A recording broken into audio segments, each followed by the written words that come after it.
언론시민연합의 김원경 사무처장 어서 오십시오. 안녕하세요. 오늘은 그 저유소 화재 사건 관련 보도 그 네. 문제점을 지적하신다고요? 네, 지난 7일에 고향의 대한송유관공사 저유소에 화재가 있었잖아요.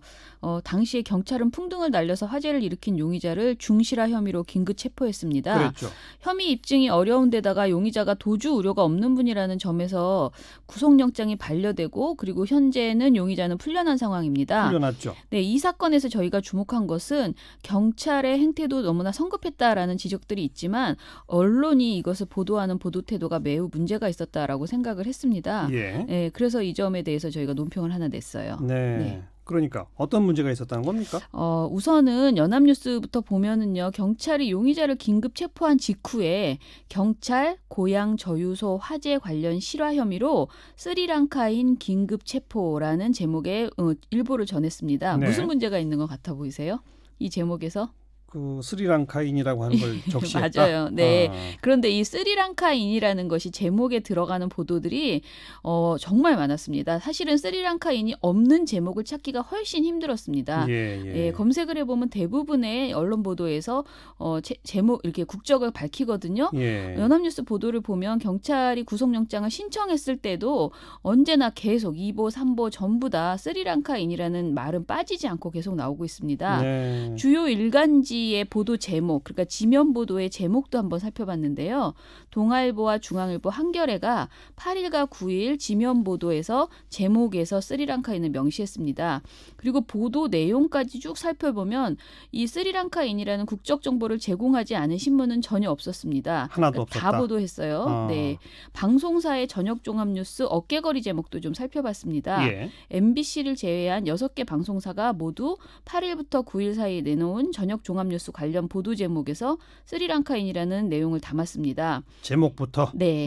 MBC는 유일하게 이 스리랑카를 밝히지 않았는데요. 그 대신 제목이 이랬어요. 저유소 화재 원인은 외국인이 날린 풍등이었습니다. 그냥 외국인이라고 네. 칭했군요. 네. 사실 근데 국적은 담지 않았지만 외국인이라는 것을 밝힌 점은 또 사실 문제가 된다고 생각하는데요. 방송사의 경우에도 저녁 종합뉴스 보도 내용에서 국적을 말하지 않은 곳은 단 한 곳도 없었습니다. 네. 물론 용의자이긴 합니다만 그래도 국민들 차원의 알 권리 뭐 이런 면에서 이 정도는 밝힐 수 있는 거 아니냐라는 논리도 있을 수 있을 것 같은데요. 네. 하지만 저는 이번 경우에는 언론이 이제 국민의 알 권리를 보장하기 위해서 가령 스리랑카 노동자라고 이렇게 부각했을까? 저는 그렇게 보이지 않고요. 그냥 아무 문제의식 없이 경찰이 발표했으니까 발표한 내용을 받아 썼다 이런 생각이 듭니다. 그런데 말씀하신 것처럼 이 국민의 알 권리라는 것에 대해서 법원도 인정하고 있어요. 우리 법원은 범죄 사건에 대한 국민의 알 권리를 인정하는 판시가 있고요. 예. 대중매체의 범죄 사건 보도는 범죄 행태를 비판적으로 조명하고 그에 대한 사회적 대책을 강구하는 역할을 하고 있기 때문에 범죄 사건 보도 때 일반적으로 공공성이 있다라고 이렇게 보는 대법원 판례가 있습니다. 예. 하지만 이 판결에서는 범죄 자체를 보도하기 위하여 반드시 범인이나 범죄 혐의자의 신원을 명시할 필요가 있는 것은 아니다. 범인이나 범죄 혐의자에 관한 보도가 반드시 범죄 자체에 관한 보도와 같은 공공성을 가진다고 볼 수 없다라고 판시했습니다. 그럼 어떤 경우는 밝히고 어떤 경우는 밝히지 말아야 하는지 이거 참 그 기준이 애매할 수도 있는데. 네, 정말 솔직히 말하면 저도 예. 정확하지 않습니다. 그런데 일단 범죄 보도의 경우에 우리 언론은 인지한 정보, 특히 용의자의 신상 정보를 마구 노출하는 경우가 많습니다. 하지만 용의자는 사실 용의자일 뿐이거든요. 대법원 판결을 받은 것이 아니잖아요. 네. 얼마든지 무죄의 가능성이 있습니다. 따라서 너무 상세한 개인 정보는 당연히 보도해서는 안 되고요. 또 100% 유죄라고 볼 수 있다라고 치는 현장범이면 괜찮냐? 그도 아닙니다. 왜냐하면 그분의 신상을 공개했을 때 그의 가족까지 노출되면서 큰 피해를 입는 경우도 있습니다. 예. 그래서 되도록이면은 개인 정보, 특히 신상 정보는 밝히지 않는 것이 좋고요. 제가 이번에 문제라고 생각했던 것은 이겁니다. 범죄 용의자가 지금 사회적 소수자입니다. 사회적 소수자라 하면 주로 뭐 여성, 장애인, 이주민, 외국인 노동자, 탈북민, 성소수자 등을 말하죠. 예. 그런데 이런 분들, 그러니까 사회적 소수자가 용의자일 때 이 사회적 소수자라는 걸 굳이 부각해서 앞에다 집어넣는 경우가 문제라는 것입니다. 네. 왜냐하면 이미 그 사건으로 빚어진 불안과 공포, 사회적 동요가 있어요. 그런데 이것을 소수자에 대한 부정적 이미지로 확 덮어 씌우게 되거든요. 예. 그러면서 소수자 혐오로 대중적 분위기가 이어지게 될 가능성이 높아서요. 혹시 관련된 무슨 가이드라인 같은 건 없나요? 있습니다. 일단은 우리나라는 국가인권위원회와 한국기자협회가 만든 인권보도준칙이 있는데요. 예. 여기 제5장 2조에서 언론은 이주민에 대한 희박한 근거나 부정확한 추측으로 부정적인 이미지를 조장하거나 차별하지 않는다라고 명시했고요. 실천 요강을 보면 범죄 사건의 경우에 용의자의 국적이나 민족을 부각하지 말라고 강조하고 있습니다. 아하. 그리고 이런 조항은 우리나라보다 외국이 더 철저한데요. 독일 언론협회 보도준칙에서는 소수자 보호와 선입견 방지를 위해서 범죄 용의자의 국적과 종교는 보도를 금지하는 게 원칙이라고 합니다. 그래요. 공개할 상당한 사유가 있을 때만 예외적으로 보도할 수 있다고 합니다. 예외적으로 보도할 수 있는 경우라는 건 어떤 걸까요? 뭐 대체로 행위자의 신원을 밝히지 않으면 사실을 특정하기 곤란하거나 신고나 제보를 토대로 은폐된 범행을 규명해야 할 필요성이 있거나 뭐 추가 범행을 미연히 막을 수 있다라고 예. 해서 꼭 필요한 경우에만 예외적으로 예. 신변 공개를 한다고 합니다. 예. 하지만 이번 사례의 경우에는 사실은 의도성이 규명되기 어려운 사건이었거든요. 그런데 굳이 이 스리랑카인이라는 것을 공개해서 얻을 수 있는 공익이 있나? 없다고 네. 봐야 할 것 같습니다. 예컨대 스리랑카인이기 때문에 이 범죄와 관련이 되는 뭐 이런 거라면 밝혀야 하지만 그렇죠. 네. 이 경우 전혀 그런 게 아니다. 예. 아. 이 보도는 그러니까 스리랑카인에 대한 부정적 이미지뿐만 아니고 사실은 국내에 있는 외국인 노동자와 이주민 전반에 대해서 부정적 선입견을 주고 혐오 감정을 부추긴다는 부작용만 남겼다라고 볼 수 있습니다. 예. 실제 이번 사건에서 43억 원의 재산 피해를 낸 범인이 스리랑카 외국인 노동자라는 소식이 국민들에게 막 전해지면서 외국인 노동자 혐오 의견들이 많이 올라오고 있습니다. 그렇다면서요? 예, 청와대 청원 게시판에는 향후 1년간 스리랑카 외노자는 받지 마라, 외노인 추방해라라는 식의 혐오 청원 역시 적지 않습니다.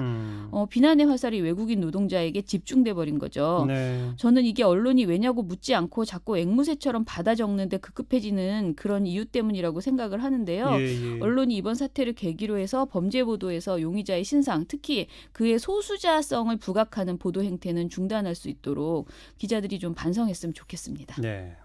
또 다른 보도 하나 더 볼까요? 예, 오늘 아침에 저희가 발표한 보고서인데요. 네. 중앙일보가 11월 1일 톱기사로 단독 김동연, 장하선 투톱 연말 동시 교체 검토라는 제목의 보도를 내놨습니다. 청와대가 즉시 부인했죠. 네, 제목이 주는 파장에 비해서 실제 이 기사를 읽어보면요. 근거가 매우 부실하거든요.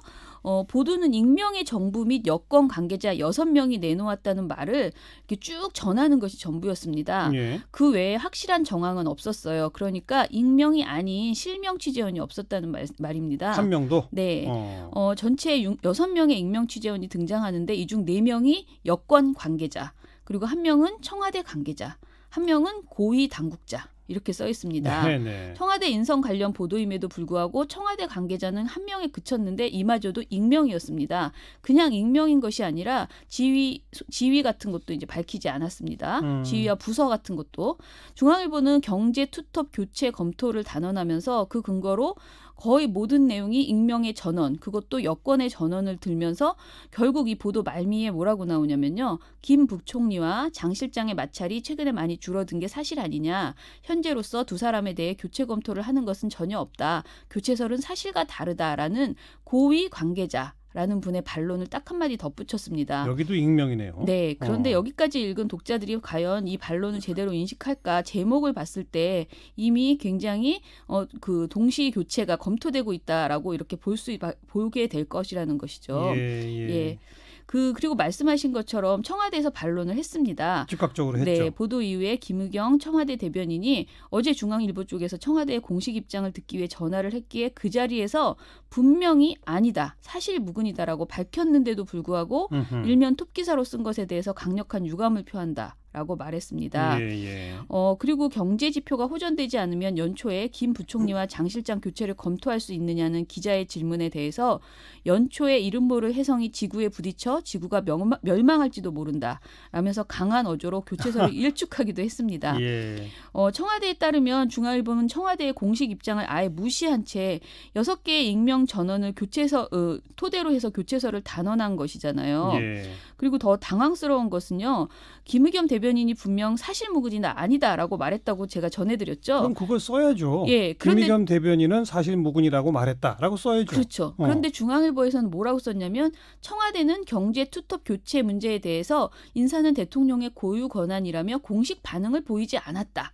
이렇게 써 있었어요. 기사에서. 예. 그러니까 이게 굉장히 이상하죠. 대변인이 단호하게 말했음에도 불구하고. 그러니까요. 예, 이런 것들이 좀 문제라고 저희가 지적을 했습니다. 그러니까 누군지 모를 어떤 사람한테 내가 얘기를 들었는데 이런 걸 검토하고 있대 이거잖아요. 네네. 그냥 자기네가 생각하는 바를 막 써도 되는 거잖아요. 이런 식으로 쓰면. 그렇죠. 예. 그런데 취재하는 과정에서 실제 또 익명이 아니면 도저히 안 되는 경우도 있긴 있죠. 그렇죠. 아무래도 취재를 하다 보면 그럴 수밖에 없잖아요. 예. 원칙적으로는 언론인은 진실을 보도해서 국민의 알 권리를 충족시키는 것이 책무니까 이때 진실을 보도하기 위해서 어쩔 수 없이 또 취재원이 그 익명이 아니면 내가 말해줄 수 없다. 네, 위험하다. 네. 이렇게 말할 수도 있어요. 그러니까요. 이럴 때 언론인들이 취재원의 협조를 받기 위해서 굉장히 고민할 수밖에 없는 게 사실입니다. 예. 그런데 기자 입장에서는 취재원의 의사에 반해서 취재원을 밝히면 이후에 계속 정보를 받기가 힘들어요. 그렇죠. 그러니까 예, 불이익을 당할 수도 있기 때문에 익명 요청을 할 때 아무래도 거절하기가 쉽지 않은 것도 사실입니다. 그렇죠. 그런데 원칙적으로는 기사 작성에서 취재원을 밝히는 것이 주요한 것입니다. 원칙적으로는. 네, 우리 신문윤리 실천 요강 제5조에는 보도 기사는 취재원을 원칙으로 익명이나 가명으로 표현해서는 안 되며 추상적이거나 일반적인 취재원을 빙자해 보도해서는 안 된다라고 실명보도 원칙을 명시하고 있고요. 네. 그리고 뉴욕타임스에서도 그 방법이 아니고는 보도할 수 없을 때만 취재원을 밝히지 않을 수 있다라고 규정하고 있습니다. 예, 예. 워싱턴 포스트도 조금이라도 가능하면 모든 정보의 출처를 밝혀야 한다. AP통신사도 명백한 이유가 없는 한 취재원을 밝혀야 한다. 취재원을 보호해야 할 필요가 있는 경우에는 그 이유를 밝힌다라고 규정하고 있습니다. 예. 하지만 이런 윤리 규정이 있음에도 불구하고 때로는 취재원의 안전이 매우 위협을 받을 수 있다고 판단한 경우에 언론인이 자신이 뭐 구속되는 한이 있어도 취재원을 밝히지 않는 경우도 있습니다. 그래서 실제 구속된 사례도 있어요? 예, 있습니다. 2005년에 미국에서 발생한 소위 리크 게이트 사건이 대표적인데요. 이 사건을 취재한 뉴욕타임스 기자는 자신이 만난 정부 인사가 누군지 밝히라고 판결을 받았는데요. 법원 판결까지 받았다? 네. 그런데 이를 밝히지 않아서 결국 기자 본인이 수감되기도 했습니다. 비록 취재원을 익명으로 하는 경우에도 그 취재원이 정보의 정확성과 관련해서 충분히 신뢰할 만한 사람인 것을 기사 중에 나타내는 것이 반드시 필요하고요. 예. 그리고 사실 가장 주의할 점은 익명의 출처에 의존하거나 일방적인 주장을 근거로 해서 제3자를 비방, 공격하는 경우에는 절대 익명 요청을 기자가 수용해서는 안 된다는 것입니다. 그러니까 익명 중에서도 3자를 비판하거나 비방하거나 공격하는 이런 내용의 경우에는 누군가를 비판하려면 공개적으로 비판하라. 네네. 그렇죠? 네네. 예. 그런데 사실 이번 사안의 경우에 윤리강령을 몰라서 이렇게 됐을까라고는 보여지지 않고요. 실제로 청와대가 두 경제사령탑의 교체를 준비했을 수도 있습니다. 사실 그럴 수도 있잖아요. 그런데 하지만 취재원이 누구인지 알 길이 없는 상태에서 이런 보도가 나온다면 진실은 계속 미궁에 빠지고 갈등만 부각될 것이라고 생각해요. 예. 그래서 민감한 사안일수록 취재원을 실명으로 인용해서 언론사 스스로가 반드시 책임을 지는 이런 분위기가 됐으면 좋겠습니다. 오늘 미디어 포커스는 밝혀야 할 것과 밝히지 말아야 할 것 이렇게 요약하면 되겠네요. 네. 취재원은 가급적 밝혀야 하고 용의자의 국적이나 이런 것들은 가급적 밝히지 말아야 한다. 네. 여기까지 수고하셨어요. 감사합니다. 민원연의 김원경 사무처장이었습니다.